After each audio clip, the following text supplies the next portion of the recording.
İyi akşamlar. Ben Tolga Gürses. Yurtdışı eğitim kurucu ortağıyım. Bu akşam yurt dışındaki iş ortağımız Profuturo Sports'un genel koordinatörü Bay Marko Savic ile yapacağımız webinere hoş geldiniz. Öncelikle ben kendimizi tanıtmak istiyorum.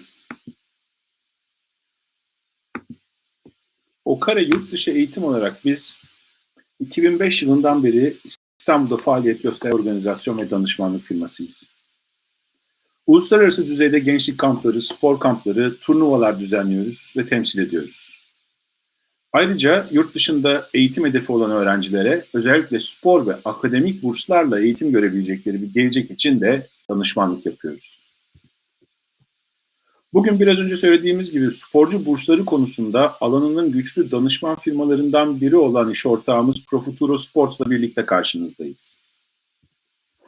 Profuturo Sports'un genel koordinatörü Bay Marko Savic, ekibiyle birlikte her yıl 100'ün üzerinde öğrencinin yurt dışı eğitimine yardımcı oluyor. Konuşmacımız Bay Marko Savic bize sporcu olmanın yurt dışında özellikle Amerika ve Kanada'da lise ve üniversite eğitiminde nasıl katkılar sunacağını, nasıl kapılar açacağını ve ne avantajlar sağlayacağını anlatacak. Peki neden sporcu bursu aramalıyız ya da niye sporcu bursu önemlidir diye soracak olursak birkaç tane size sayıdan bahsetmek istiyorum. Bu sene birçok farklı Amerikan üniversitesinde sporcu bursları var ama bu sene 900 tane üniversite $10.000 üzerinde yıllık sporcu bursu vermiş. Bu üniversiteler arasından 195 tanesi, 900 üniversitenin 195 tanesi 20 ile 30 bin dolar arasında kişi başı sporcu bursu vermiş. 80'i 30 ile 40 bin dolar arası, 105 üniversite 40 bin dolar ve üzeri kişi başı burs vermiş. 183 üniversite de tam burs vermiş öğrencilerine. Yani uluslararası öğrencilerin de yaklaşık %10'u birinci finansmanı olarak üniversite burslarını belirtiyorlar. Bu arada NCAA'in yani Ulusal Kolejler Arası Sporcu Birliği'nin rakamlarına göre Amerikan üniversitelerinde her sene yaklaşık 180 bin sporcu toplamda 3.6 milyar dolar değerinde sporcu bursu sahibi oluyor. Dolayısıyla bir sporcuysanız eğer lise ve üniversite eğitimi için bir sporcu bursu aramak çok önemli bir hale geliyor. Şimdi bu canlı yayın sırasında siz de soru sorabileceksiniz. Bunun için canlı sohbet kısmında oturum açmanız ve sorunuzu yazmanız yeterli. Soru bizim ekranımızda görünecek ve Bay Marko Savic tarafından cevaplanacak. Şimdi sizin de izninizle sözü Bay Marko Savic'e vermek istiyorum.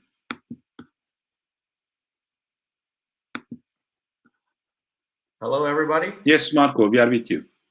Hi, are we on air? Yes, we are. We are. Hello, everybody. My name is Marko Savic, and I'm the executive director at PFS, Profuturo Sports Company, from Serbia, from Belgrade. I work here as an executive director, and I would first like to thank to Okareistanbul organization and Mr. Tolga for giving us this great opportunity to present what we do, to say who we are to you, and thank you one more time. We really appreciate this. I will just use the first few minutes to explain and tell you a little bit more about our company. So we are based in Belgrade. The headquarters is in Belgrade, but we operate globally. We work, well, we can proudly say with the whole world. We have 2 official offices established. One is in Moscow, the other one is in Brazil. We also have a lot of representatives. Some of our representatives are here tonight with us in Turkey. The others are all around the world. We are trying to establish offices in the other cities as well. It's a process, but hopefully we will do it. So we have been in this business for 14 years right now. This is our 14th season. and we can proudly say that we are one of the leaders in this field of business. So far, we sent more than 3,000 clients through our programs, mostly to America, but we also have the opportunity to send our high school and university students to Europe, to some of the places, not the whole Europe. We managed so far to send some of the clients to Canada and in some parts of Asia. We are working more to have more opportunities for our potential clients because we have more and more demand for different locations in different places. As I said, we might be located here in Belgrade, but we work globally because we have huge number. We have thousands of our associates who basically help us do our job better.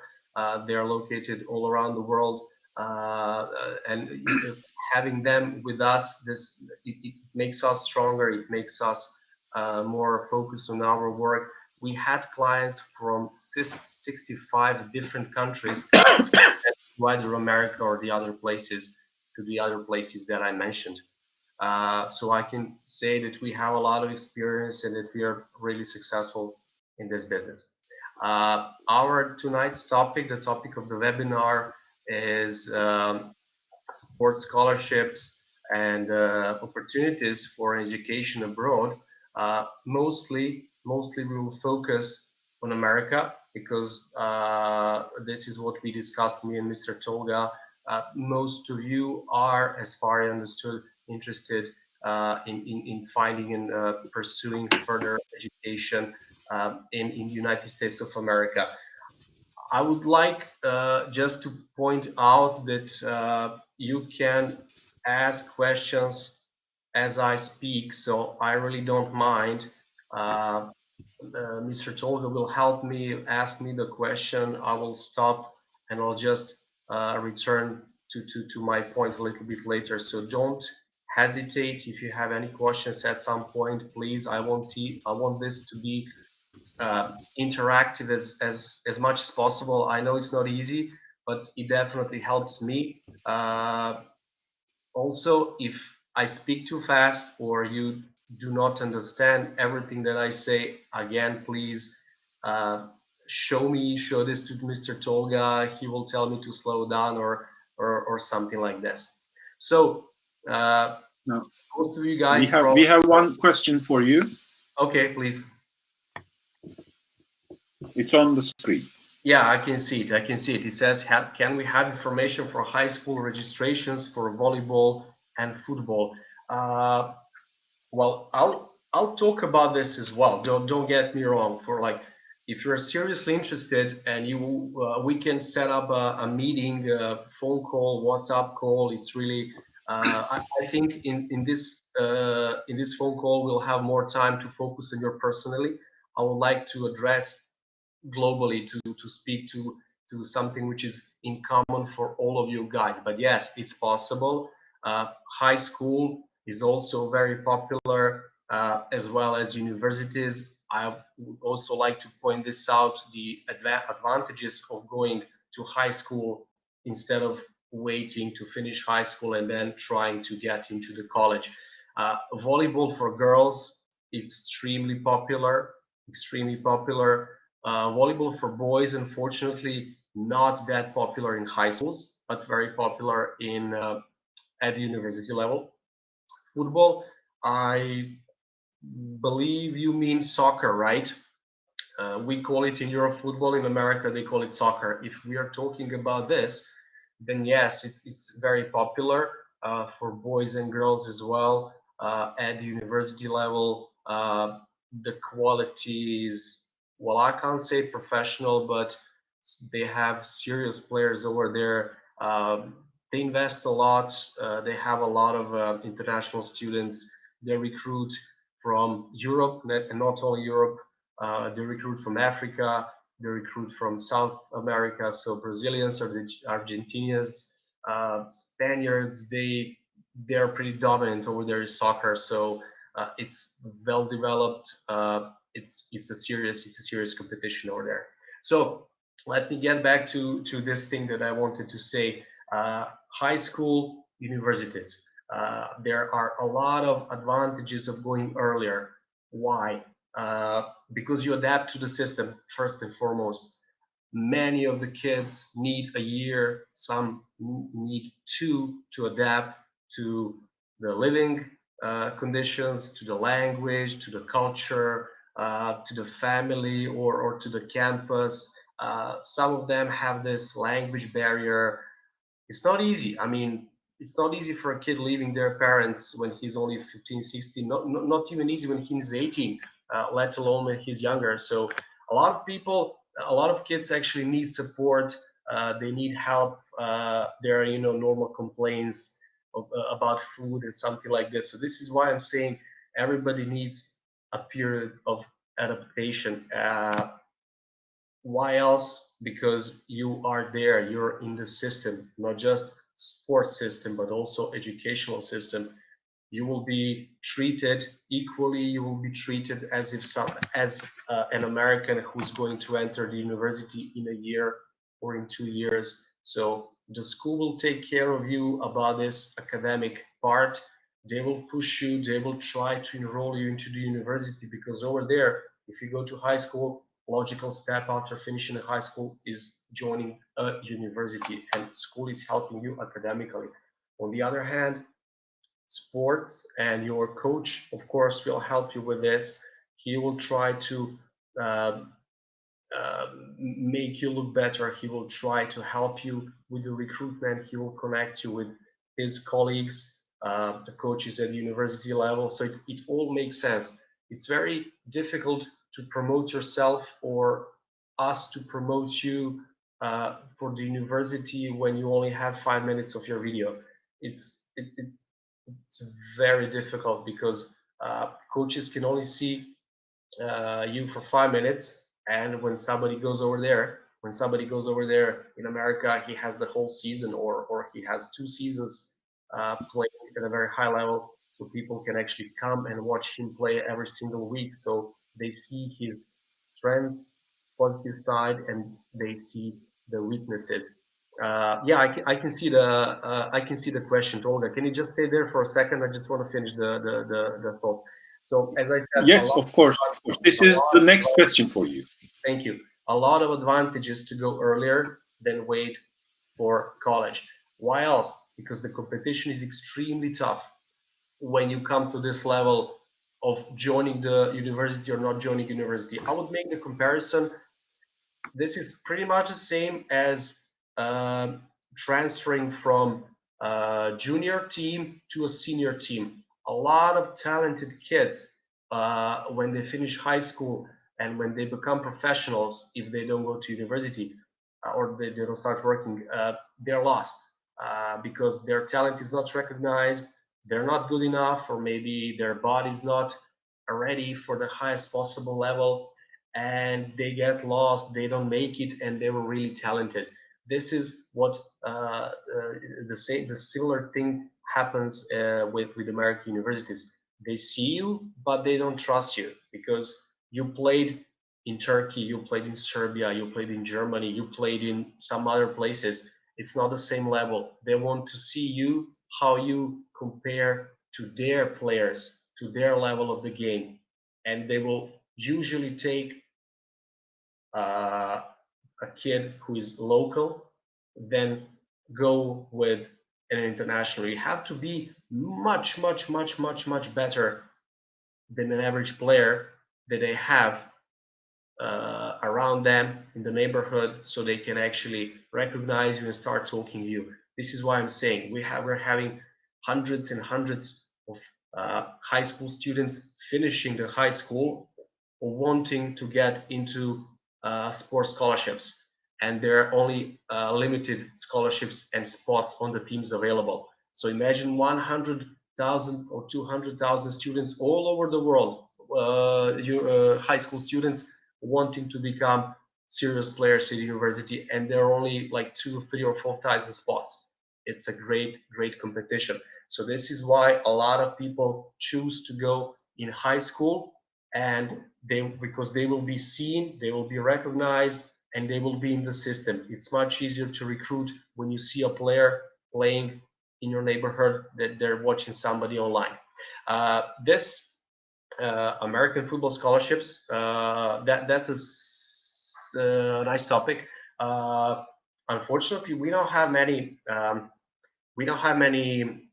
American football players in our program, unfortunately, because this sport is not that popular in Europe. I mean, there are, of course, a lot of teams, a lot of clubs, but generally speaking, compared to the other big sports such as football or volleyball or even soccer, it's low in numbers. For high school, it's very difficult to get a full scholarship if we're talking about American football.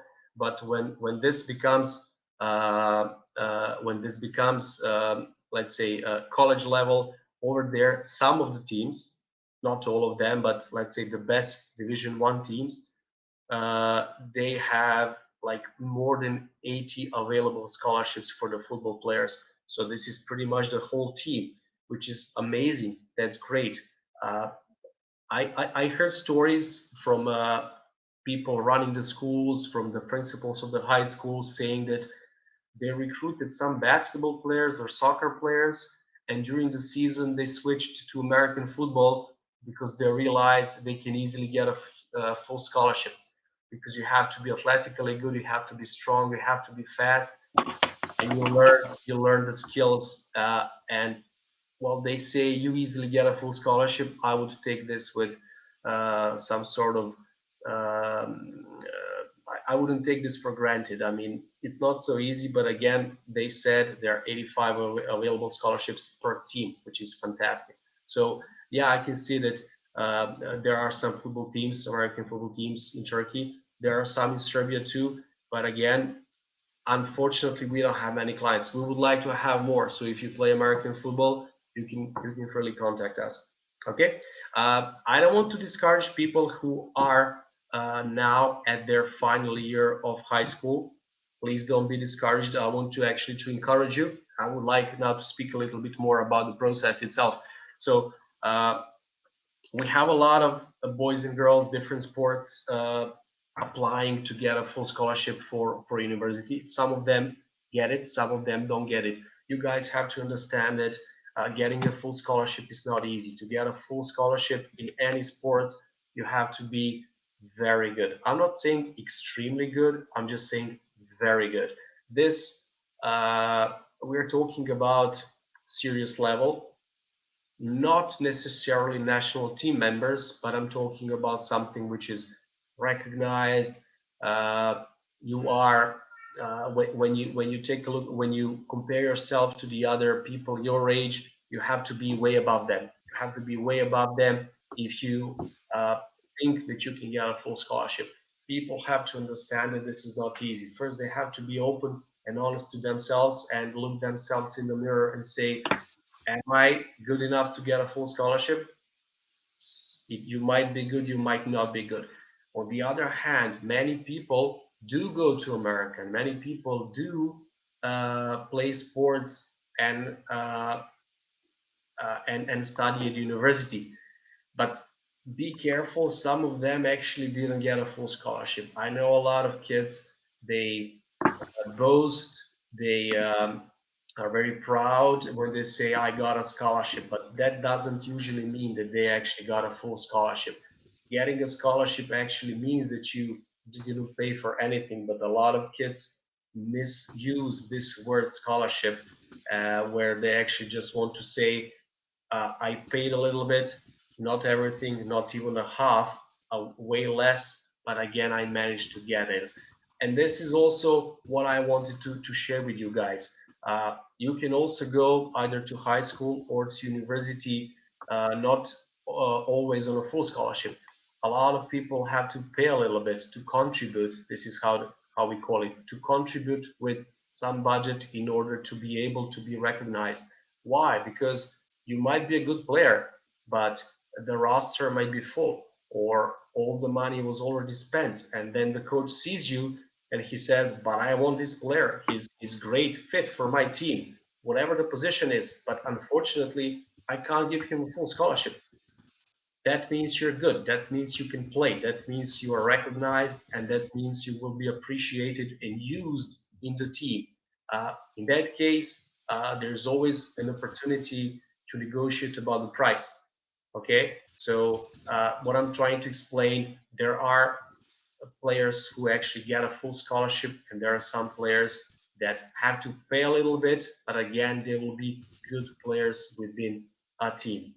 Also very important for you to know that not all the sports in university and high school level can actually offer scholarship. This is very important. This is a prejudice.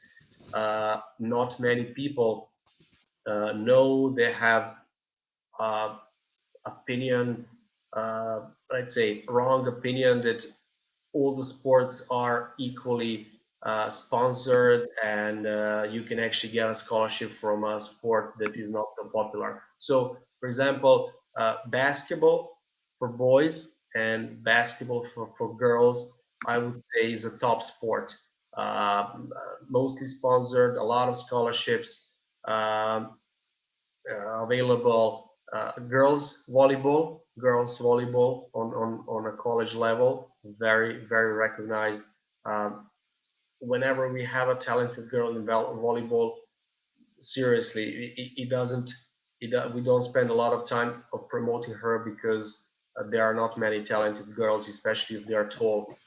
If they are playing on a particular position, such as middle blocker or opposite, or opposite, exactly. So what else? Girls gymnastics, which again is not so popular around the world, unfortunately. And American football. I think we already mentioned this. So not many sports can actually say that they can offer full scholarships, unfortunately. What do the other sports do? They have the budget, of course. They have the budget, but limited budget. Depending on the level, depending on the team, depending on the university itself, on their politics and vision of the athletic department. For example, soccer scholarship. A coach wants to make a good team, respectable team, competitive team, and he only has, 6 or 7 scholarships. If he brings 7 good players, that would probably mean he will ruin the season. That would probably mean he won't win a lot of games, because there are 11 players. You need to have the bench. What if somebody gets injured? So you need to have the full roster of solid and good players. So what happens that they divide this, or these 6 or 7 scholarships, into several players. Of course, to the better players they give more, to the weaker players they give less. So at the end of the day, they actually have a great team. All of them pay a little bit, but some of them paid just a little, maybe for food or for accommodation. So again, goalkeepers are very interested for soccer coaches. This is something that we learned recently. We didn't have a lot of goalkeepers, unfortunately. They might not get a full scholarship, but they are probably going to pay very little. So, Tolga, how are we with the questions? Did I miss something? Sorry.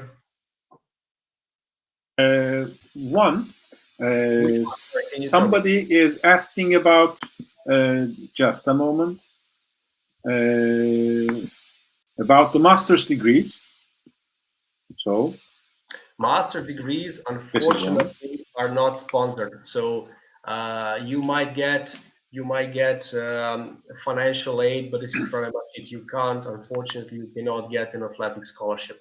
Unfortunately, there are some universities that we cooperate with, and they do have master's degrees, but it really depends what you study. So we could help you with them, but you can't get a full scholarship. There are some prices you just have to pay if you want to enroll in these universities.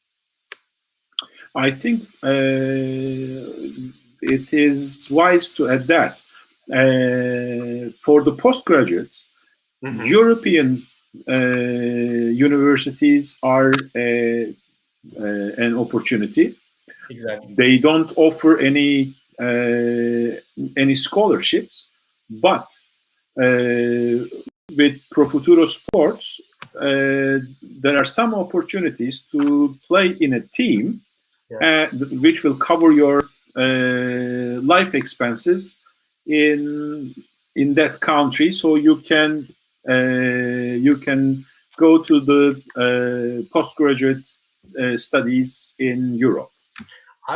Sorry, Tolga. I was talking about America. There are some places in Europe, and there is one great university in Asia, in Hong Kong, that we proud to started cooperating with. We actually sent a client over there. It's one of the, they say it's ranked in the top 150 universities in the world, and you see it's great. They have everything like civil engineering, mechanical engineering, pre-med, law school, and things like that.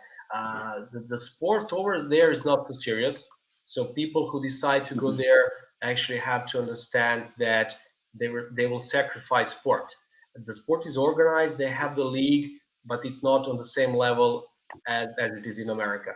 But then on the other hand, you're getting the top-notch education. And what's more, over there they're ready to give full scholarships to somebody who's a good student, good English level, and of course great sports, great athlete. And they have different sports, not just, let's say, popular sports which are in America, a little bit different sports such as taekwondo or even badminton. So they're ready to give full scholarships to these kinds of sports, which is very interesting. We would like to send more kids over there in Hong Kong, but unfortunately most of our clients are focused on sports, they're focused on athletics, and over there, unfortunately, we have to be honest with them and say the sport is not that good. It's not even close to what you will get in America. But then, on the other hand, education is fantastic opportunity for you. So, and they also offer master's degree. I forgot to mention this. Okay. They are also master's degrees. In order to be our client, what we need from all of you is Tolga put it this way, sports portfolio. So it's your CV, your records, your file, your biography, and of course the video. Video is something that we use to promote our clients.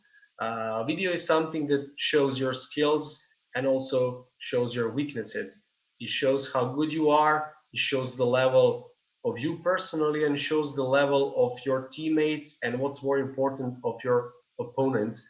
So over there you can crystal see if you're a good player or not a good player. American coaches are trained, they know what to watch, you can't trick them. So according to the video, first we as I would say professionals in this field, we can make good conclusion and we can make good decision about whether somebody is good enough to qualify for athletic scholarship in America or not good enough to qualify for a sports scholarship in America. This CV should also include, of course, your date of birth, your height, your weight. This is very important, guys, for you who are playing, let's say, basketball or volleyball or American football. They measure the size in shoes. So if you're, for example, 2 meters tall,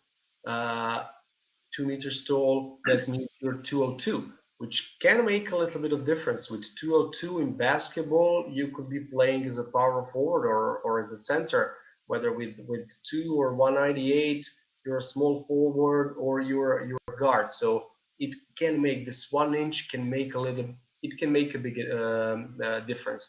So video is something that stands out. Video is something that when they see you, they will just put you aside and they will say, I want to talk to this guy. Because you have to understand, especially for basketball and big sports such as soccer, basketball, and volleyball, every coach, when he opens his laptop in the morning, he sees at least 50 to 100 emails of a lot of people, a lot of boys and girls, a lot of people who are doing similar job as we do, asking for scholarship. Coach, please take a look at my video. I'm this, and then they introduce themselves a little bit. Can you imagine how this coach will react when he sees an average video or a video without any quality? He will just skip it. He will move to somebody which actually focuses his attention. So you have to be very good, especially in the first minute of your presentation. You have to impress them. You have to be different than the others. For example, if you play basketball, you have to show, I don't know, a trick, or maybe to have an attractive dunking or something like this. When he sees the first segment of the video, he'll say, wow, and then he will stay and he will watch the whole video, because what mostly happens, they see your size, and then if you're not tall, if you're not 204 centimeters tall center, they will just move on to the other video. I have a question here. What if I cannot make the highlight video? That unfortunately means the following. You're not a serious player, because serious players play, and these games are filmed, sometimes even broadcast on the TVs. So,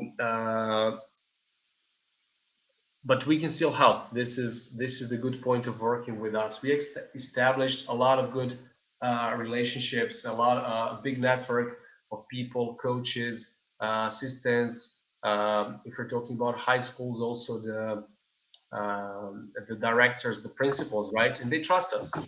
They know we send them good kids, and we know we send them good kids who are good students, smart kids, not only crazy about sports, but only want to learn and educate themselves in different fields. So it is possible. We can help also without a highlight video. That only means that you cannot think about getting a full scholarship. You have to pay something. This is the whole point. But again, we can help because we have good connections both in university, both at universities and in high schools. Sorry. Okay, there is one question here, Marko. I would like to put on the screen from Mr. Engin Güntau. He wants to get information about the sports scholarships abroad. I think he means a particular sport, but I would kindly ask him to give more information about which sport more precise, in particular, because we are always all of the things we are talking about here is about sports scholarships abroad in the States, in Canada, or in Europe. Okay. Another question I have here, it's in Turkish. I will translate it into English, so it's like here. What is the necessary level for an athlete to get a scholarship? I think it is meant for swimming. So can you just talk about some in depth about swimming and tennis in particular? Swimming and tennis. Okay. So very popular, very popular, and it's great competition there as well. Tennis is not played in all of the universities, and of course is not played in all the high schools. You have to understand that to get a full scholarship for tennis or swimming, you have to be probably on a professional level. I think one of the tennis players, girls, and some of these ones were still active. I think some of them are actually on a full scholarship at one of the most famous American high school for sports. It's called IMG. IMG is located in Florida. It costs a lot. They have great potential. They have great infrastructure. They have their Olympics team, and they have their NBA team making practicing over there. This is how good they are. So this kind of high school actually can afford to bring extremely talented player to represent their high school. If you're talking about college level, university level, you would mostly have to pay, but not much. It really depends on the talent.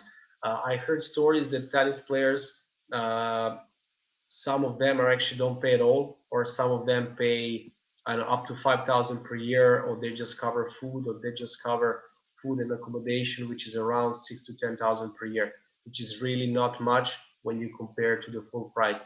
Universities cost between $35,000 to 60 or 65 or $70,000. These are the prices.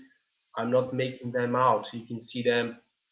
Basically, every university, when you Google it, when you go on their website, can give you this information. How much do they cost? All of them give significant amount of scholarships, of course, but they will give almost full scholarship to the chosen ones, not to the everybody, of course. Good tennis players and good swimmers can expect to pay a little bit, but not much. How do you know that you're a good tennis player? There is something which is called UTR, Universal Tennis Ranking, and it's very straightforward. If you play on some international tournaments, you get scores, or you win or you lose, you will be rated over there, and you will get your number. This is how we know, and there's a scale which can again be seen online. So, for example, maybe I'm wrong. Don't take my word for this. For example, if your UTR is 12 for boys category, you can get you are Division 1 level, which means you can get probably full scholarship on a Division 1. If your UTR is less, then you're probably a Division 2 player, and it goes lower and lower and lower. Also, the professional players are ranked by this UTR. You can see Novak Djokovic and the other players having, I know, 16 or 17 or 18. I just don't know what the maximum is. So basically, it's easy to recognize if you're good or not, and coaches actually take a look at this UTR and tell you, I want you or I don't want you. Okay, thank you very much. That's the next question. College is a volleyball player, student in Europe and in USA. So is it better in Europe, or is it better in the States? I have to for high school. Never mind. I have to be clear. So if we're talking about in Europe, we're already talking about limited number of universities and limited numbers of high schools and sports academies in Europe. The system of sports is not connected to the system of education in Europe. It's actually separated, and they clash. It's very difficult to combine both. There are some places that we know that work, but they're not on the athletic level as this is in America. So if you want to send your kid to play volleyball in Europe, that means you have to find a club, and then the club needs to find a school. School will probably be in the language, in the local language. So if you send a kid to Poland, it will be in Polish. If you send a kid to Italy, it will be in Italian. We do not cooperate with these. Don't get me wrong. I'm mostly speaking about America and the United States of America. Over there, the system of education is closely connected, and you can get both the athletics and the academics. And this is why people want to go to America, because they can combine, they can have one and the other thing, which is usually not the case in Europe. Here, after you are 18 or after you finish high school, you have to choose either to become a professional player in a certain sport or to get an education. Very rarely can you see a professional player studying at the same time. This doesn't happen in Europe. Okay, I can add something here. I think just a moment. There are some possibilities in the UK, but very limited.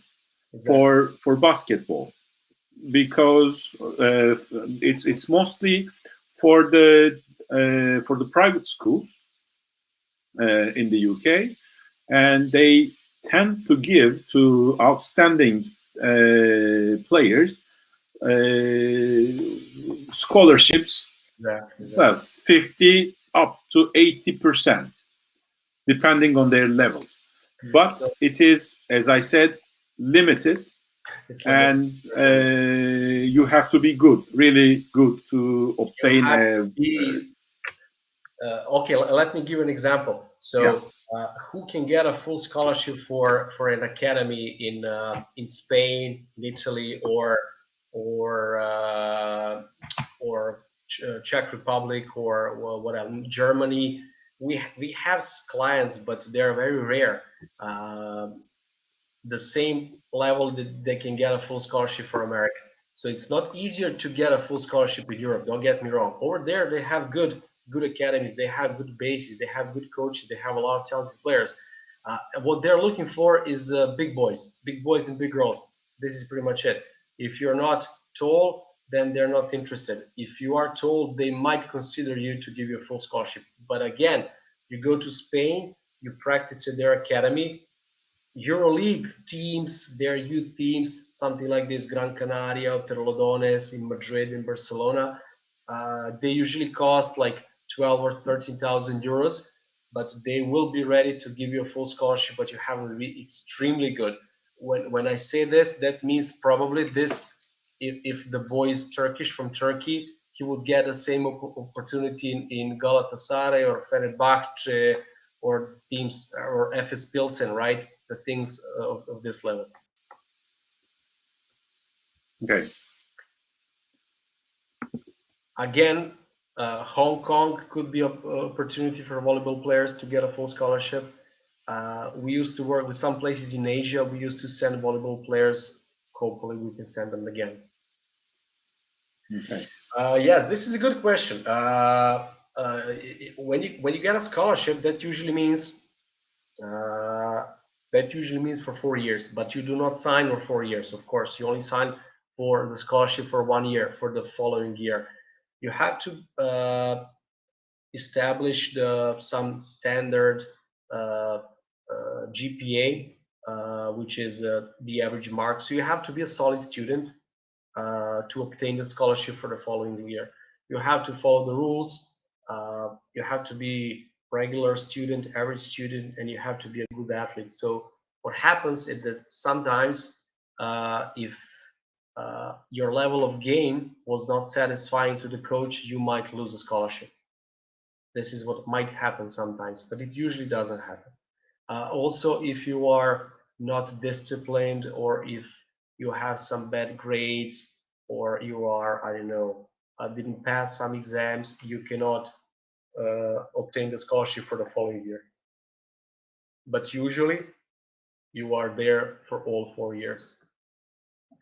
When is the best time to start a process? I can see the question on the right. That's a good question. So it's always it's never too late, and it's never too easy for it's never too early, and it's never too late for high school students. Why? Because the system is let's say flexible. The procedure is faster, and there are less people in the administration process, and these steps of the process, there are only few of them. And what's very important, kids can be late for school, which sometimes is the case when they have problems with the embassies, as we had them this year because of the corona. So high schools are flexible. If, for example, if it starts on the 15th of August, kids are allowed to join, I don't know, 2 weeks later without any restrictions or problems. When it comes to university, in that case, to start the process now around December is the perfect timing, or at least to have the first conversation to hear the important stuff. Why? Because university students need to pass the tests. We unfortunately didn't even mention this because we started with questions and answers. So university students need to do a lot of things before we as a company can actually start promoting them. What that means is that they need to pass the SAT, which is sort of entrance exam for all the universities, and every American student needs to have it. International students, actually the students whose mother tongue, the first language, is not English, they need to pass an exam of English, which is usually TOEFL or IELTS. These tests are not difficult to pass, but they need to be applied for earlier. For example, the SAT can be taken in October, December, March, and then May. In May, it could be a little bit late. December or March is the perfect period to take the exam, to do the exam, because it takes like 2 weeks to get your scores, and then after this we can start the promotion, because we need to have at least one of the exams to start promoting. If you want to get to the university, your video needs to be, let's say, very good or serious. Again, it takes time. It takes time to prepare this. And there are also some processes of these sports associations. Tolka, at the beginning of this webinar, showed you some information about the number of scholarships, the amount of scholarships, the number of universities which offer scholarships to international students. This was association which is called NCAA, National Collegiate Athletic Association. There is one more, which is also very big and I'd say also important at a very high level, and there are smaller ones. So you have to go through the process of, they call it eligibility.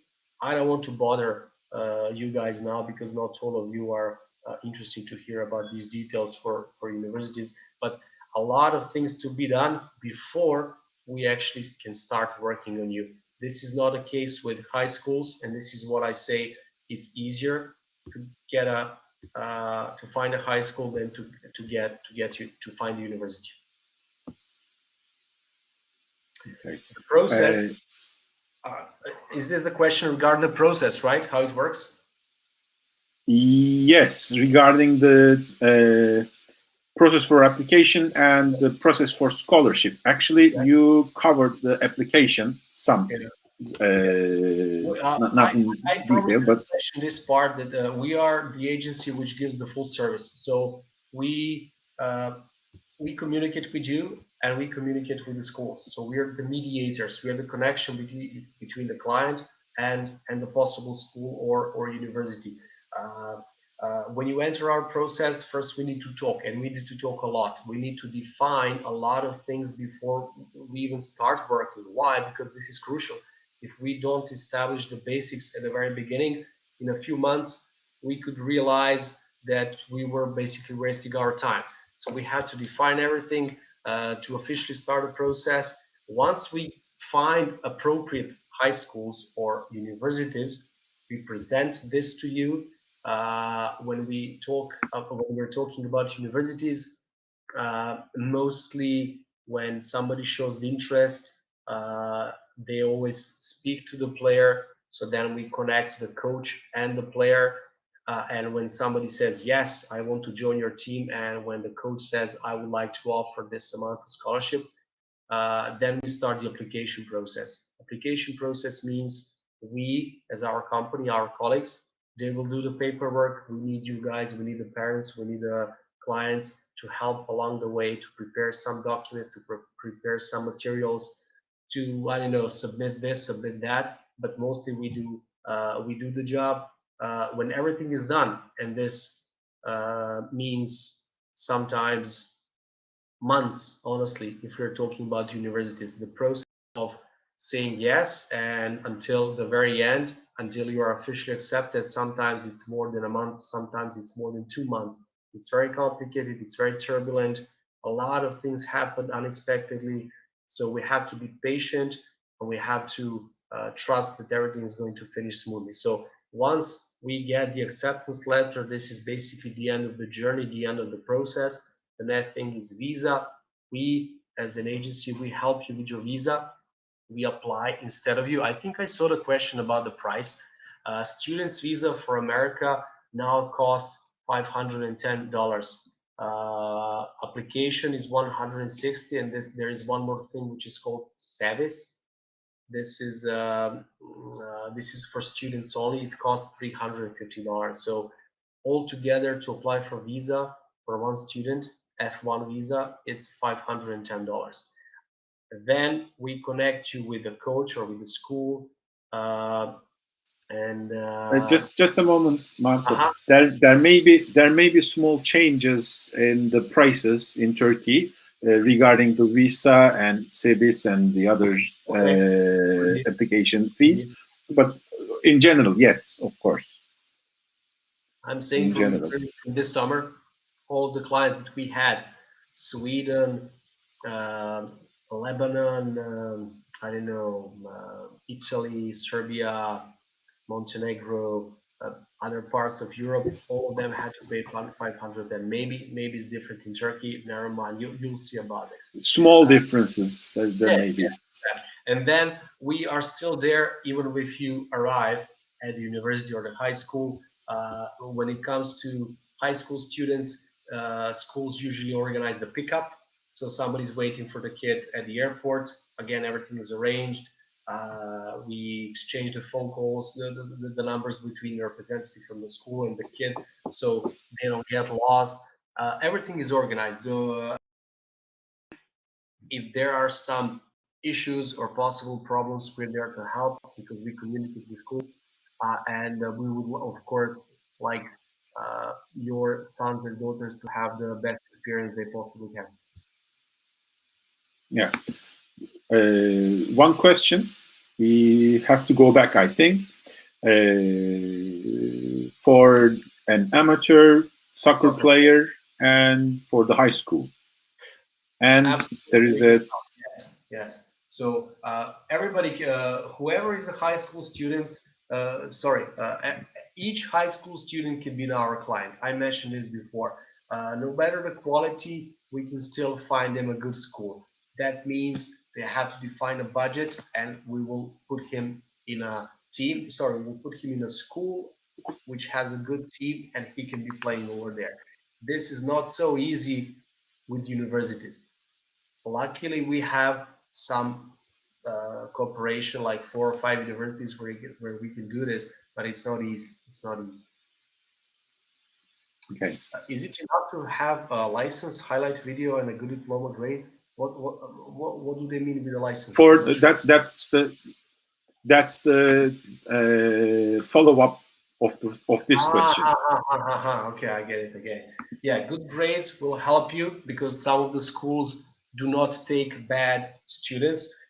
We had some examples of the kids who actually wanted to join some good schools, but they were not good students. So the schools checked their grades, and after a few weeks, they said, no, unfortunately, we cannot have this kid because his academic skills are way below our standard. So some schools have high standard of education. Some high schools will not even allow students without an exam. Unfortunately, we cooperate also with the schools who will allow students who struggle with English, and they will help them. They will have extra classes so they can support them, so they can actually start the school maybe, I don't know, not later, but start having classes normally after a while. This is a great question. Let me just explain the difference between our program and this person probably means something which is called a students exchange program. To answer your question, yes, high school kids, high schools in America, and high school kids can spend more than just 1 year in America with our program. Student exchange program is something different. I'm not saying it's bad. I'm just saying it's 1 year only. Most of the kids go to their final year of high school, or to the 12th grade of high school. But using our service and using our opportunities, you can send your son or daughter 2 years, 3 years, 5 years. It really depends. The youngest client that we had was a guy from Russia. He enrolled in school when he was only 10 years old. I think he was 5th grade. So it's possible. It is possible. Why? Because of the type of the visa. And why? Because we only send high school kids to private schools. Private schools have the opportunity to bring students to more than just 1 year. Student exchange program is something a little bit different. You can't choose the school chooses you. You just give your information, pay for the service, and then wait for months to get an information, for them to say, hey, we have a school for you, and then they can locate you whenever they have the possibility. Using us, using our services, basically you can choose the school you can go to, or at least we can offer you a variety of schools and you can pick one. This is, and then using.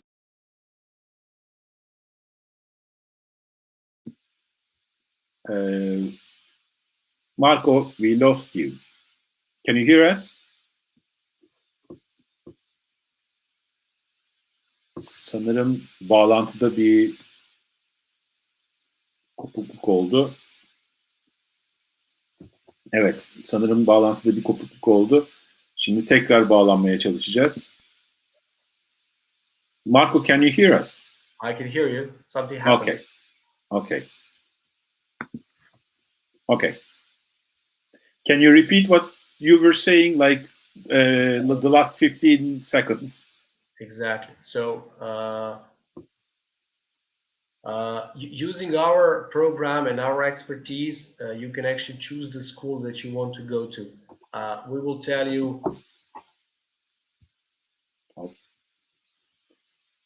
Sanırım tekrar bir bağlantı kopukluğu oldu.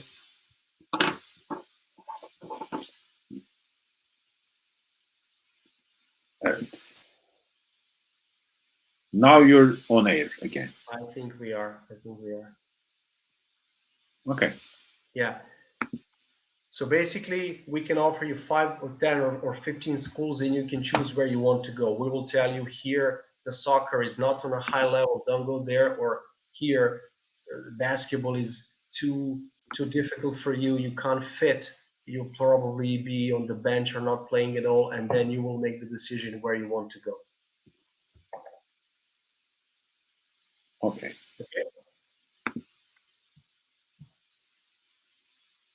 So no more questions, I think.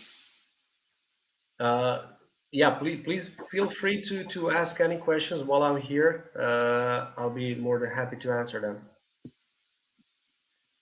I think almost all the questions are answered. I just need to go over the questions again and see if any of them is not.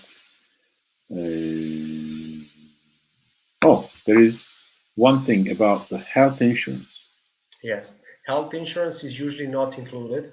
It might be included in some cases, but very rarely. I have to be honest with this. This health insurance is required. It's mandatory, especially now with this COVID crisis. It can be your own personal thing. Basically, you buy it on your own. In some cases, the school requires a special health insurance package, which probably they organized with some sort of insurance company. So in some cases, you can pay on your own, bring your own health insurance, or you use it through the school. The school tells you, we have given us money for the health insurance, so you have to pay this extra, of course. Health insurance can range from, if you buy it on your own, it can be like $60-70 per month, which makes $600-700 per year. In some cases, in some top schools, top academic institutions, where they require certain health insurance, it can cost even around $2,000 per year. But on the other hand, if something happens, everything is covered.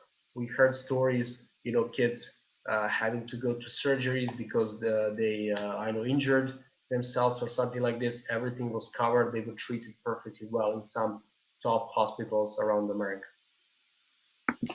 One more question for you. That's an interesting question, actually. Yes, there is. That means you don't need a visa, which is very convenient, right? You avoid this sometimes unpleasant conversation and being nervous over there. You save a little bit of money, of course, and that also means that with some universities, which are state universities, you can even pay less. You can apply for different types of scholarship, which international students cannot. What about TOEFL? Can you explain? Not necessarily. If you only have the citizenship and your high school was in Turkish, for example, and you do not, they will probably have some sort of Skype meeting with you to establish your. Well, if for 12 years you didn't go to high school in English language surrounding, that means you have to take TOEFL. Mm-hmm. This also means, yeah, sorry, next one. Okay, let's go back. Mm-hmm. American citizen. It can also be, let's say, these students can even go to public high schools. They don't have to go to private high schools. They can go to public high schools, which are cheaper, of course. Yeah. For the American citizens. Exactly. Okay. One more question here. Yeah. B1. I'm just not sure. Are we talking about boys volleyball or men's volleyball? No, we're most probably talking about girls volleyball, because men's volleyball here in Turkey is not very popular. Really? No? Well, there are some clubs which are very, very powerful, but in general, girls volleyball is much more popular than boys volleyball. We can say both boys and girls volleyball is very popular. Over there in America, when you say volleyball, you mostly mean girls. Not many high schools actually have boys teams. Not all the universities have boys teams, unfortunately. And fortunately for girls, there are a lot of scholarships available. Unfortunately for boys, you have to pay a certain amount of money to play volleyball at the university or high school level. What are the best teams? Well, I don't know. I'm really not sure. I'm not sure about this, but definitely the ones who are the biggest in Division One, always good. I know Georgetown or Syracuse or UCLA or even Ivy League universities are very good in volleyball. Some clubs from Florida State University, a lot of them. Okay, I have another question here for That's a good question. For accommodation for high school students, because we know for university students there are a lot of opportunities, but for high school students, what is the can be accommodated on the campus in the dorms if the school has the campus, of course. If the school doesn't have the campus, that means the school is a day school. This is how they call it, day schools. And in that case, kids are usually accommodated within families. What happens with some schools, and these schools usually have good basketball teams, it's not so easy in a small town to find 10 or 12 families to accommodate 12 or 10 players. So what school is doing is actually renting a house, a big house where they place their kids. So it's called team house, and players live over there, they eat over there. Coaches and staff from school, right? They drive them around to school and to the practice and things like that. There's also some cases where the school rents a big building and makes a little dorm out of it. Okay.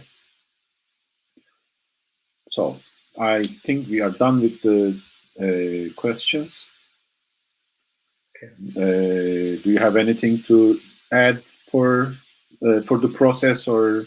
Well, I think we covered most of the things, and especially there were some good questions that usually parents ask. So I recognize that these were actually the questions from the parents. There are also other stuff that we didn't mention, but for more information, of course, you can visit our website. You can call Mr. Tolg and his organization. He can connect you with us. We'll be more than happy to help you along the way. A lot of information can be seen on our website, some texts, some brochures that we wrote. step 1, step 2, step 3, some things that we just spoke a little bit about. We had the time to go through the details.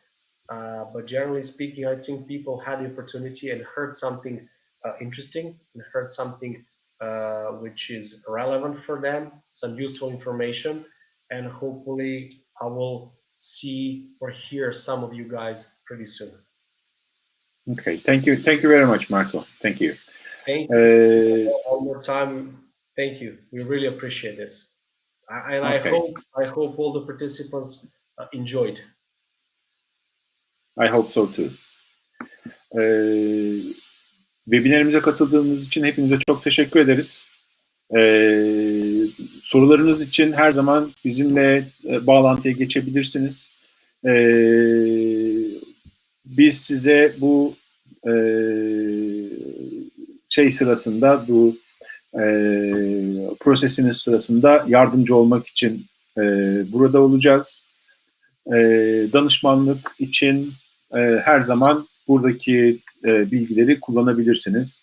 Okareistanbul.com ya da telefon numaralarından benim e-mailime ulaşarak